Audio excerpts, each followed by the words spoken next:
सबों को जय मसीह की। मेरा नाम नादुरा सुंडे है और सालोम क्राइस्ट चर्च इताड़ी से बिलोंग करता हूँ। और मेरे नाम से ही आप लोग समझ गए कि मैं किसी मसीह परिवार से जुड़ा हुआ नहीं, लेकिन लोगों ने मैं आज इतना आनंदित हूँ, इतना बड़ा परिवार दे दिया। प्रभु का बहुत बहुत धन्यवाद करता हूँ।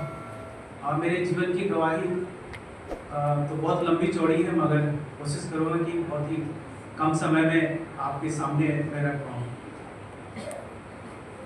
मेरी जो पढ़ाई लिखाई जमशेदपुर में हुआ, एक रोमन स्कूल है, मिशनरी स्कूल है, वहीं पर ही मेरा आरंभिक जो पढ़ाई वहीं शुरुआत हुआ। और वहीं पर ही एक चर्च भी है। और जब भी मौका मिलता था तो मैं उसी बरामदा में जा कर के एक यीशु मसीह की जो स्टैचू है उसकी मूर्ति लगी होती थी, जब भी मैं उधर ध्यान देता था तो पता नहीं मन में बड़ी शांति और बड़ी सुकून हमको महसूस होता था। आज सोचता था काश मैं भी एक मसीह परिवार में, किसी क्रिश्चियन फैमिली में मेरा भी जन्म होता तो कितना अच्छा होता है।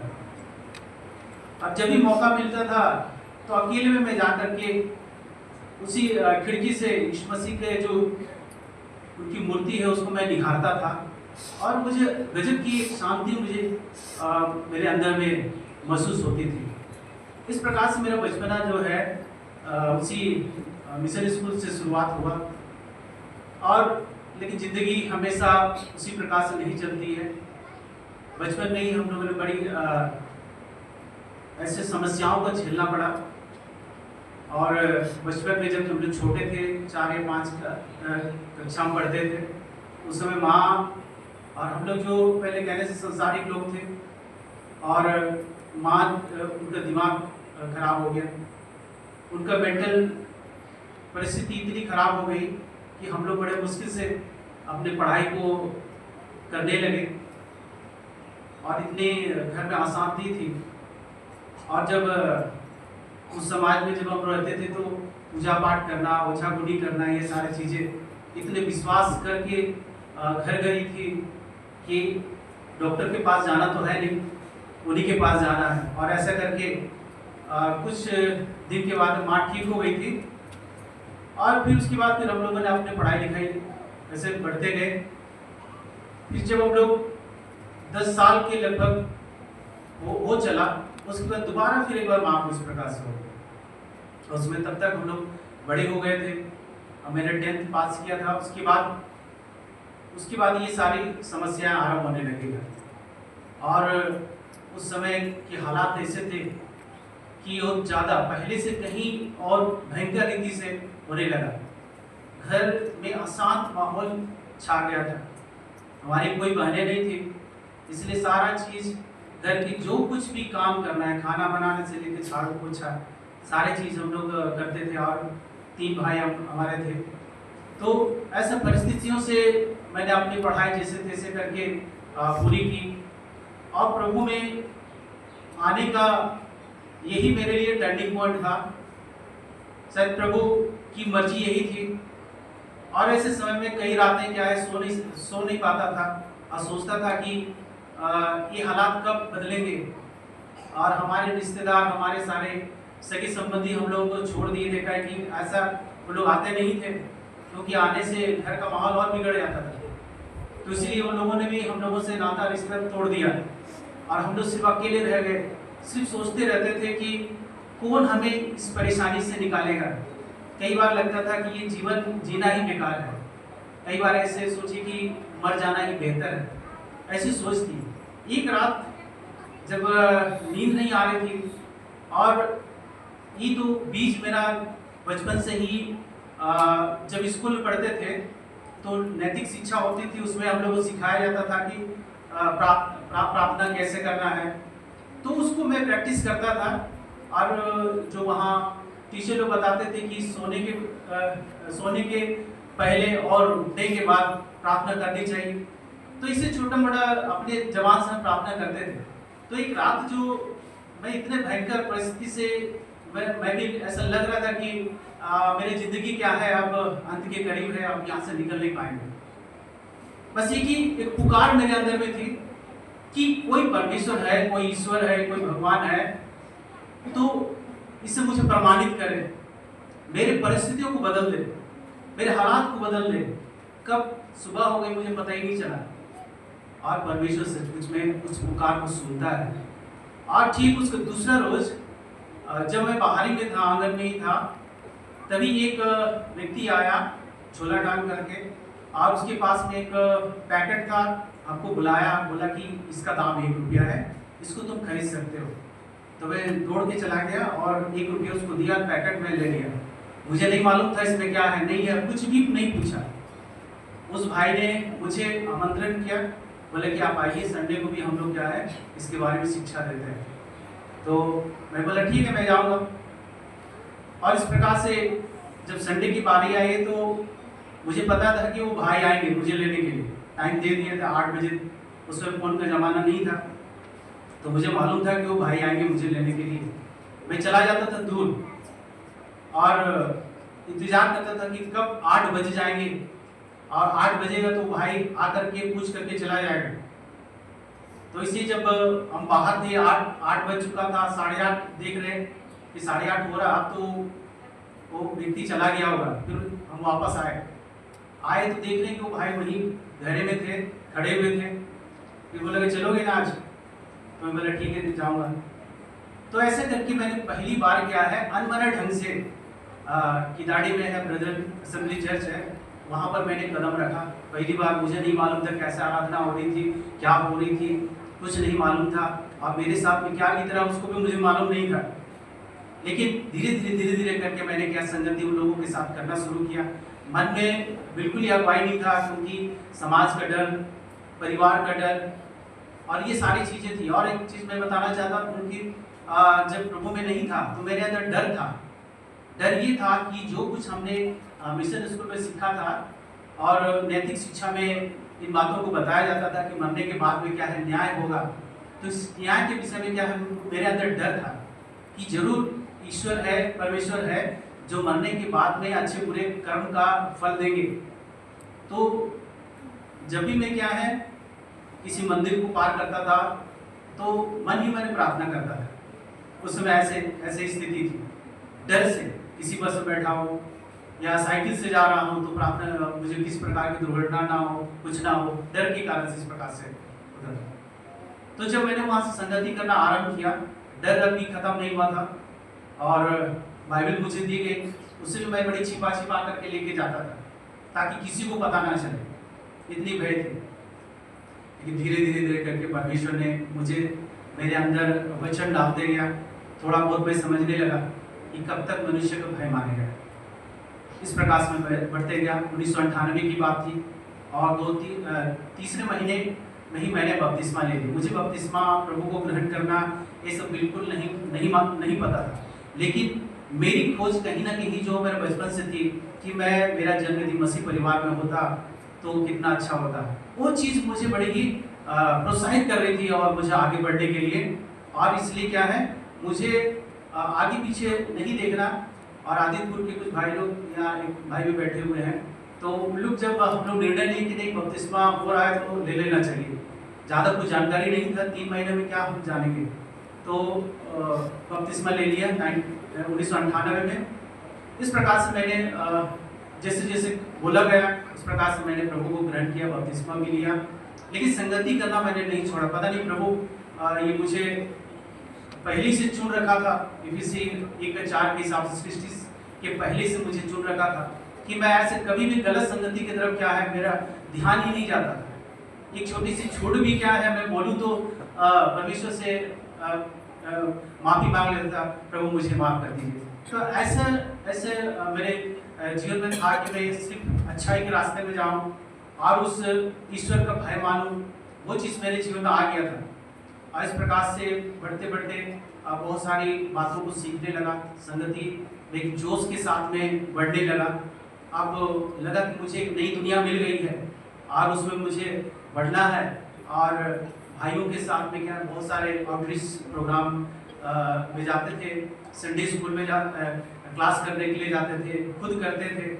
जो भाई अभी गवाही दिए थे वही संडे स्कूल में इन बच्चों को मैंने सिखाया था। वहाँ से भी प्रभु ने बहुत सारी बातें मेरे जीवन में सीखने के लिए मौका दिया। लेकिन प्रभु में जीवन कैसा होना है, कैसे चाल चलन होना है, उसको मैंने नहीं जाना था। सब कुछ उत्साह में हो रहा था, सब कुछ जोश में हो रहा था कि प्रभु के लिए मुझे ऐसा करना है, मुझे यहाँ जाना है, मुझे वहाँ जाना है। सारी चीज़ें क्या है मैं इससे सोच रहा था। लेकिन घर के हालात मेरे बदले नहीं थे। माँ की हालात और भी क्या है उस प्रकार से दिनों दिन बहुत ही दयनीय स्थिति होती चली जा रही थी। लेकिन फिर भी क्या है, उस हालात में भी परमेश्वर ने मुझे एक बात सिखाया, क्या तुम अपनी माँ को ठीक कर सकते हो? जो तुम इतनी ज़्यादा चिंता करते हो, इतना ज़्यादा उनके प्रति तुम्हारी सोच है। तो जवाब में यही बोलता था परमेश्वर, नहीं, जब तुम नहीं कर सकते हो तो उसके बारे में चिंता करना छोड़ो। तो ये सारी बातें जो है परमेश्वर मुझसे मेरे हृदय से बात करता था। तो मुझे एक नई राह मिल जाती थी इस सचमुच में। और फिर विश्वास करके मैंने वो चिंता करना छोड़ा। तो बहुत सारी परिस्थिति प्रभु ने मेरे जीवन में बदला।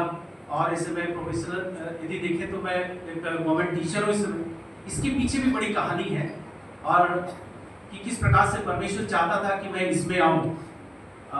जब घर की ऐसा परिस्थिति थी तो माँ से प्रेम था, तो इसलिए इसको छोड़ करके हम कहाँ जाएं, इसको हम छोड़ करके किधर जाएं। मैंने 96 में इसका जो टीचर का निकला था तो उसमें मैंने क्वालिफाई किया था, फिटिंग किया था, लेकिन रिजल्ट मैंने कभी नहीं देखा।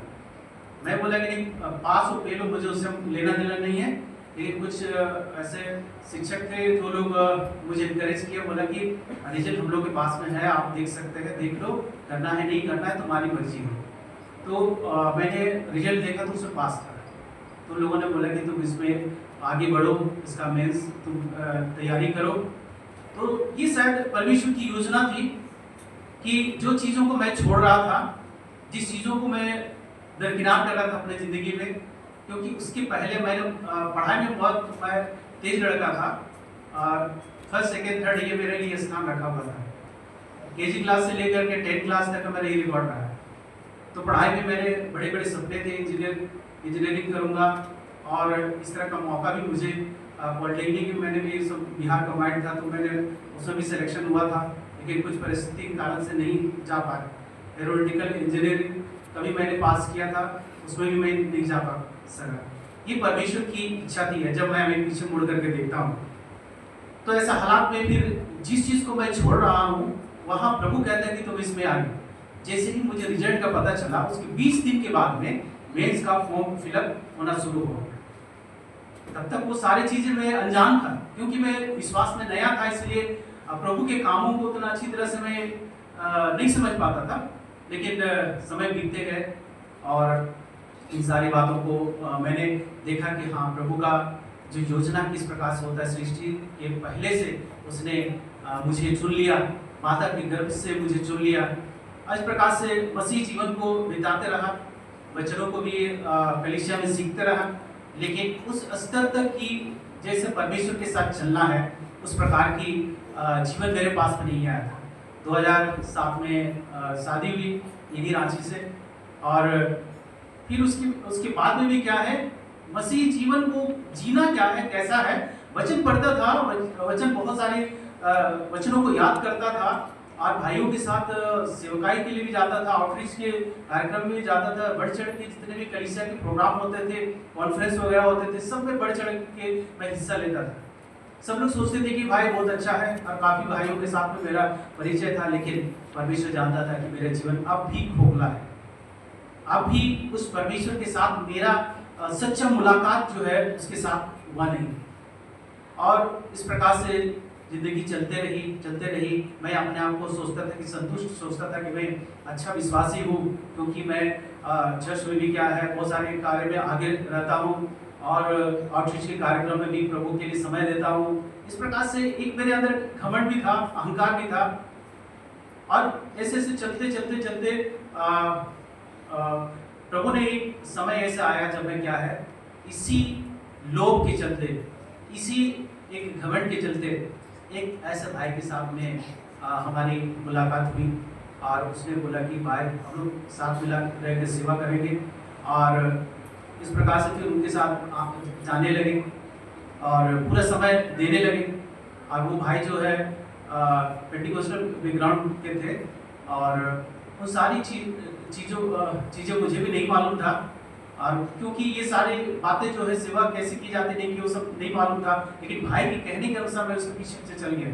कुछ ऐसे बातें मेरी ज़िंदगी में आने लगी, और वो जो प्रभु को पसंद नहीं था, प्रभु मुझे किसी और काम के लिए चुना था, किसी और कार्य के लिए मुझे चुना था, लेकिन मैं किसी के कहने के अनुसार मैंने उनका साथ दिया, और मेरे जीवन में ऐसी बातें आई और बहुत ही परमेश्वर को नाराज करने वाले बात मेरे जीवन में आई, और इसका नतीजा भी परिणाम भी भुगतना पड़ा। 2015 में हमारी बड़ा लड़का है, सेकेंड वाला बेटी थी, वो 3 महीने की थी, उस समय गुजर गई थी। और भले ही हम सरकारी नौकरी में थे, मगर क्या है उस शांति को मैंने अपने जीवन में अनुभव नहीं किया, और आर्थिक तंगी बहुत थी, बहुत समस्या के साथ में गुजर रहे थे। 2015 में क्या है बच्ची गुजर गई, और गुजरने के बाद में क्या है बहुत परेशानी हम लोग के जीवन में, एक मानसिक तनाव आ गया कि प्रभु में रह करके भी ऐसे बातें क्यों हुई, किस लिए हुई, और ये सारी सोचते रहे। लेकिन जो भी हो प्रभु की मर्जी है जैसे है, लेकिन मन कभी नहीं माना कि ऐसा प्रभु नहीं कर सकता है।